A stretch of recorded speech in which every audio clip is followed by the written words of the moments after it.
بسم اللہ الرحمن الرحیم۔ السلام علیکم ورحمۃ اللہ وبرکاتہ۔ جی آج ہم حضرت ابراہیم علیہ السلام سے متعلق معلومات انشاءاللہ جو ہے نا آپ سے شیئر کریں گے۔ تو ہم جی شروع کرتے ہیں۔ جی سوال ہے جی، حضرت ابراہیم علیہ السلام حضرت آدم علیہ السلام کے کتنے سال بعد پیدا ہوئے؟ اس کا جواب ہے جی، آپ حضرت آدم علیہ السلام کے بعد 2000 سال کے اختتام پر پیدا ہوئے۔ سوال ہے جی، حضرت ابراہیم علیہ السلام کے والدین کا نام کیا تھا؟ جواب ہے، حضرت ابراہیم علیہ السلام آزر کے بیٹے تھے اور آزر کا نام طارح تھا۔ تا اور را مفتوحہ، آخر میں ہائے مہلا، اور تاریخ خائے مجمع کے ساتھ بھی بیان کیا گیا ہے۔ یہ اہل کتاب کا قول ہے، اور ایسا بھی ممکن ہے کہ طارح لقب ہو اور آزر نام ہو۔ ایک قول یہ بھی ہے کہ حضرت ابراہیم علیہ السلام کے والد کے 2 نام تھے اور والدہ کا نام امیلا تھا۔ دوسرا قول یہ ہے کہ بونا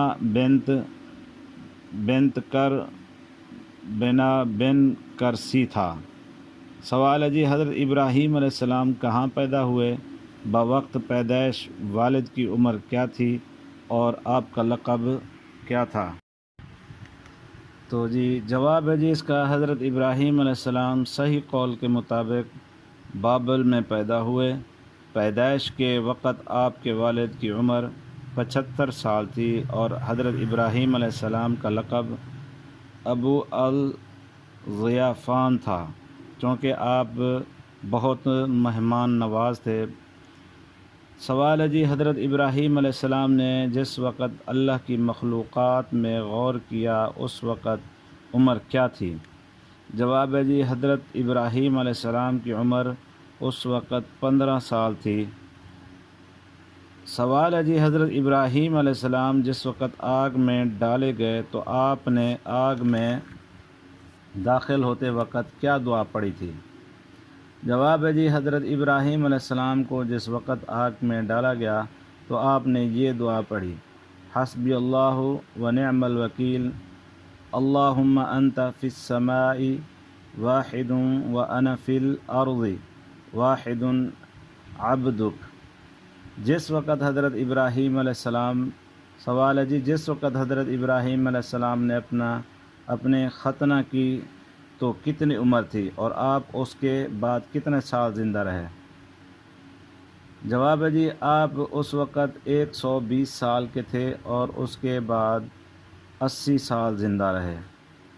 تو جی یہ حضرت ابراہیم علیہ السلام کے ساتھ کے متعلق ہم نے آج کچھ معلومات آپ کے ساتھ شیئر کی۔ کچھ عربی کے تلفظات کی وجہ سے، کچھ لکھنے کی وجہ سے تھوڑا سا ہمیں معلومات میں تھوڑا غلطی ہو گئی ہو۔ اگر کوئی سامعین جانتا ہو تو ہمیں اس کی تشریح کروا دے گا انشاءاللہ۔ تو حضرت ابراہیم علیہ السلام کے موضوع پر کیونکہ بہت سارے کافی آگے مسائل چلیں گے، تو انشاءاللہ یہ قسط کے حساب سے ہم آپ کے ساتھ پیش کریں گے۔